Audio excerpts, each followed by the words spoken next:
मला अभिमान आहे, माझ्या 27 भार्यांचा मला स्वाभिमान आहे, माझ्या 27 भार्यांवरही माझं प्रेम आहे.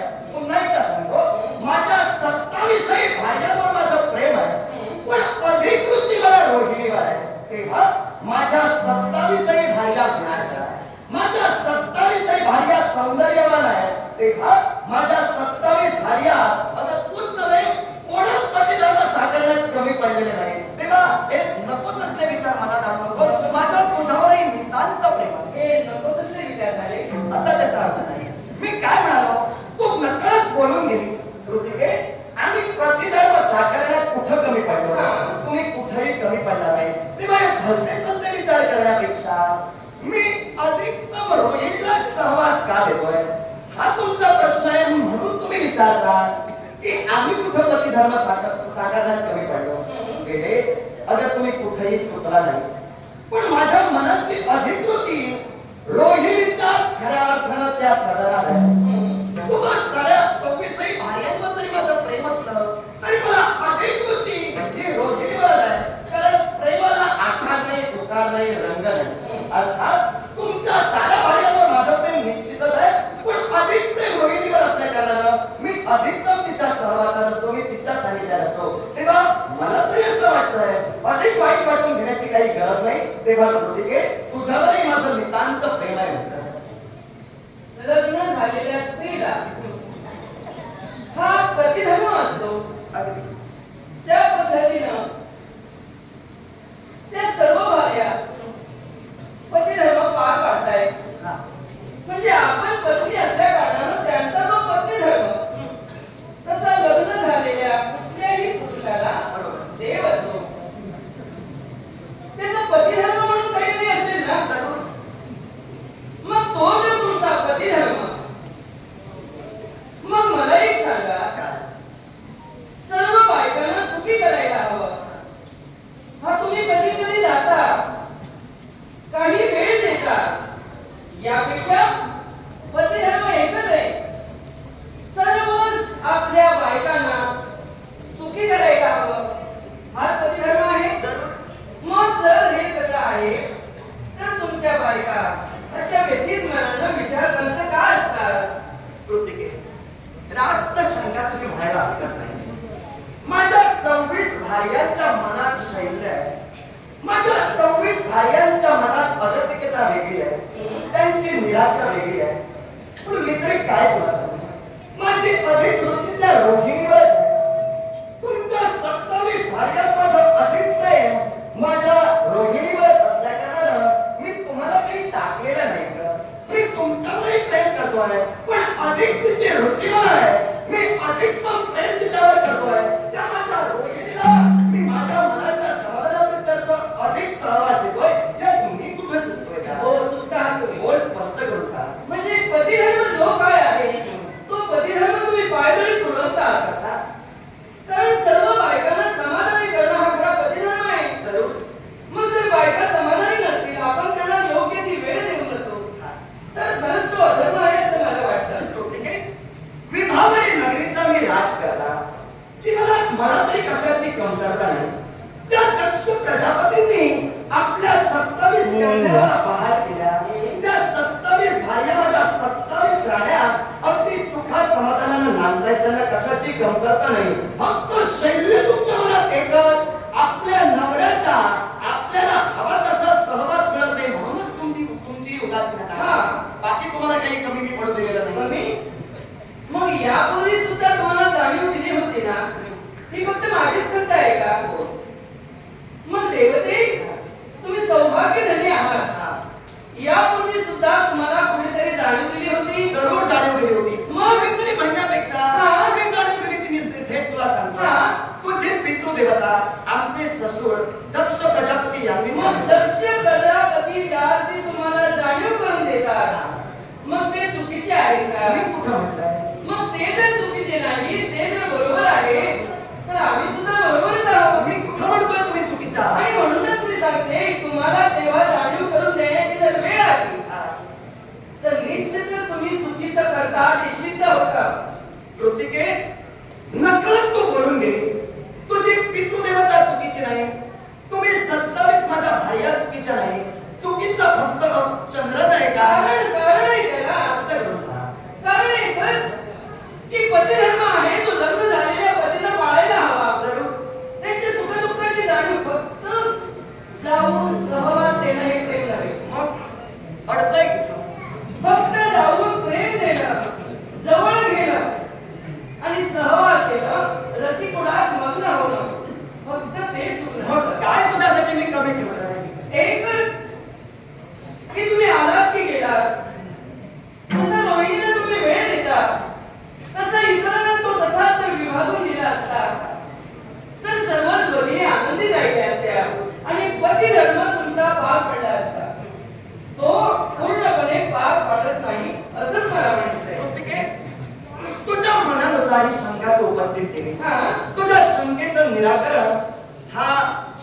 देव निश्चितच करेल. ऐक, 27 माझ्या तुम्ही भार्या, या 27 भार्यांचा जो नियोजित वेळ आहे 8 प्रहर. आता मला तू म्हणालीस कारण तुझ्या पितृदेवतेने एकदा मला समज दिली होती आणि त्यावेळी नियम घालून दिला होता, प्रत्येक भार्यांना समवेळ मी द्यायला हवा. अर्थात तुमचा जो नियोजित वेळ आहे, तुमचा जो योग्य वेळ आहे, तो चंद्रमा देवतेनं तुम्हाला दिलेलाच आहे. आता तो कसा हे मी शब्द तुला पटवून सांगणार. कृतिके, या विश्वाच्या पाठीवर चैत्र मासात जी पौर्णिमा येते, त्या चैत्री पौर्णिमेला मी चित्राच्या सानिध्यात खऱ्या अर्थानं 8 प्रहर म्हणजे 1 दिवस रात्र असतो आणि तिची इच्छा परिपूर्ण करतो. ज्यावेळी वैशाख मास येतो त्यावेळी वैशाख मासाची पौर्णिमा येते, त्या पौर्णिमेला विशाखा हिच्या सदनात चंद्र आहे आणि तिची इच्छा परिपूर्ण करतोय. ज्येष्ठ महिन्यात जी पौर्णिमा येते त्या ज्येष्ठ महिन्यातील पौर्णिमेला चंद्र ज्येष्ठ हिच्या सदनात आहे आणि तिची जी इच्छा आहे ती चंद्र परिपूर्ण करतोय. वैशाख या महिन्यात जी पौर्णिमा आहे त्या पौर्णिमेला चंद्र विशाखा या भार्येच्या सदनात आहे, तिची इच्छा परिपूर्ण करतोय. चैत्र वैशाख ज्येष्ठ या महिन्यात चंद्र ज्येष्ठा या माझ्या भार्येच्या सदनात आहे, तिची इच्छा परिपूर्ण करतोय. आषाढ या महिन्यात मी दोघांच्या सानिध्यात आहे, पूर्वाषाढा आणि उत्तराषाढाची पौर्णिमा येते तिथं म्हणतोय. चैत्र वैशाख ज्येष्ठ आषाढ, त्यानंतर येणारा मास म्हणजे श्रावण मास. या श्रावण मासात माझी भार्या श्रवण, या श्रवणच्या सानिध्यात 8 प्रहर जे नियोजित वेळ आहे त्या 8 प्रहरासाठी मी आहे आणि तिची इच्छा परिपूर्ण करण्यासाठी मी झटतोय. चैत्र वैशाख ज्येष्ठ आषाढ श्रावण भाद्रपद, या भाद्रपद महिन्यात मी माझ्या 2 राण्यांच्या सदनात आहे. पूर्व भाद्रपदा आणि उत्तर भाद्रपदा या दोन्ही राण्यांना जो विभागून वेळ दिलेला आहे भाद्रपद मासात, तो त्यांना वेळ मी देऊन त्यांची इच्छा परिपूर्ण करतोय. आणि तुझं जर सांगायचं झालं असे ते मास आहेत, त्या मासाची विभागणी आहे तिथं मी दिलेली आहे. पण कार्तिक मास जो आहे, या कार्तिक मासात येणारी पौर्णिमा, या पौर्णिमेला चंद्र तुझ्या सहवासात आहे. मग सांग या नियोजित वेळेत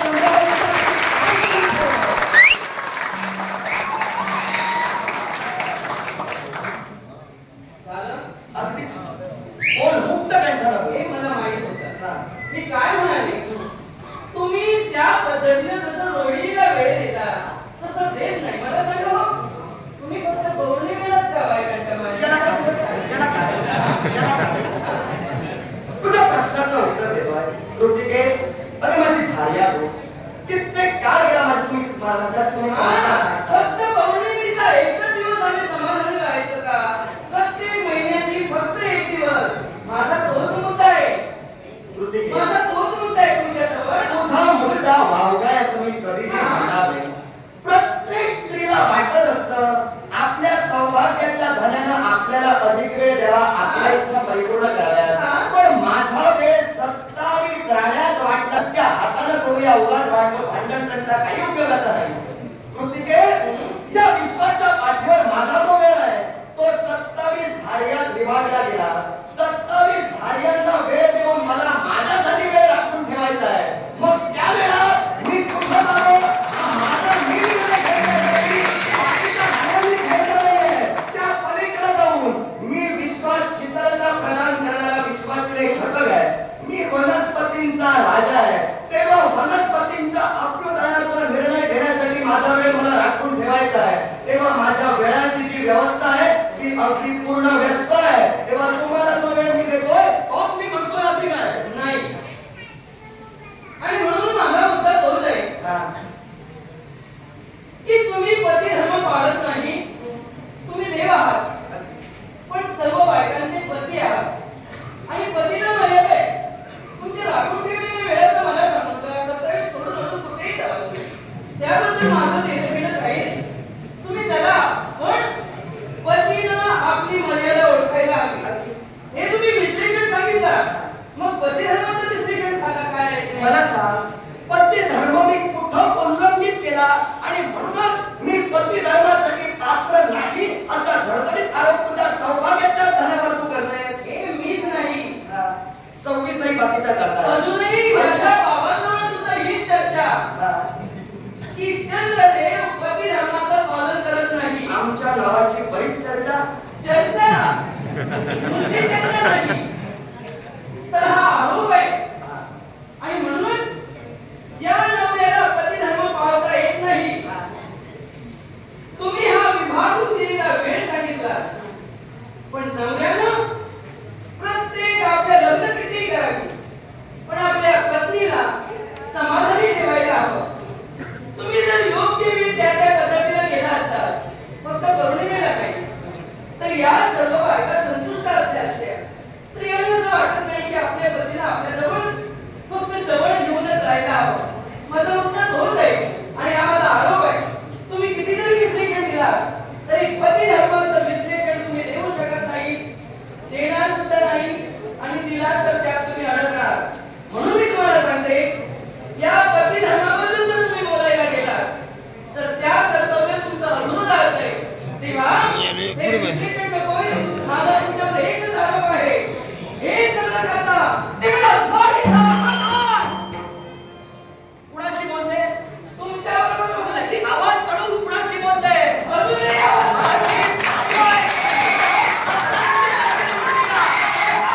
उंची वाढवू नकोस. नवऱ्या समवेत बायकोनं किती बोलावं त्याला मेधा मर्यादा आणि शब्द आवाज काढला तर काय करणार? मला सांगतेस मी काय करेन? मी पती आहे तुझा, काही करेन तुला. काय करणार? काय करणार आहात तुम्ही? कृतिके, काय करणार आहात? तुम्हाला एवढं काय करणार आहे? मी आव्हान करते तुम्हाला. मनाचा कारक मी, वनस्पतींचा पोषक मी, देवदेवतांनी कधी विचारलं हे नव्हतं. बायकोला सांगू नका. माझं काय करू शकता तुम्ही तेवढं सांगा. कृतिके, तुला मी काय करू शकतो? वेळ तशीच जर आली ना स्त्रीमुखातही देऊ शकतो. आणि तुला मी नवरा मला देणार आहे. मी नवरा आहे तुला.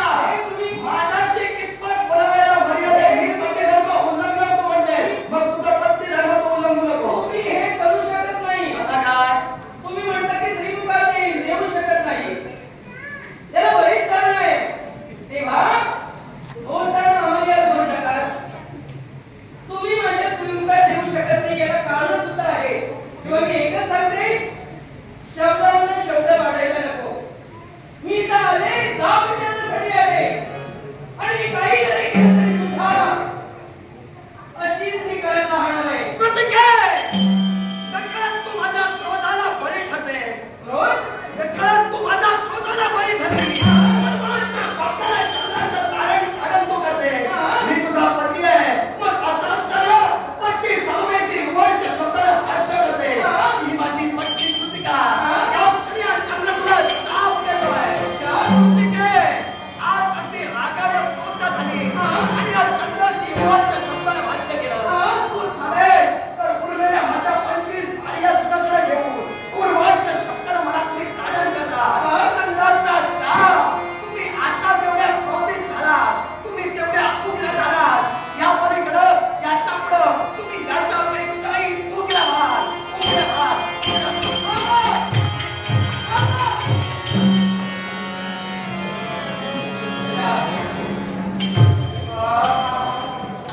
म्हणजे आता जो मला राग आला त्याहीपेक्षा मी आणखी क्रोधित होणार आहे. अजूनही मला राग येणार आहे. तुम्ही याच्यापेक्षा मी क्रोधानं क्रोधायमान होणार हा माझा शाप. चंद्रदेवते, म्हणूनच मी तुम्हाला सांगितलं होतं की तुम्हाला तुमचा पती धर्म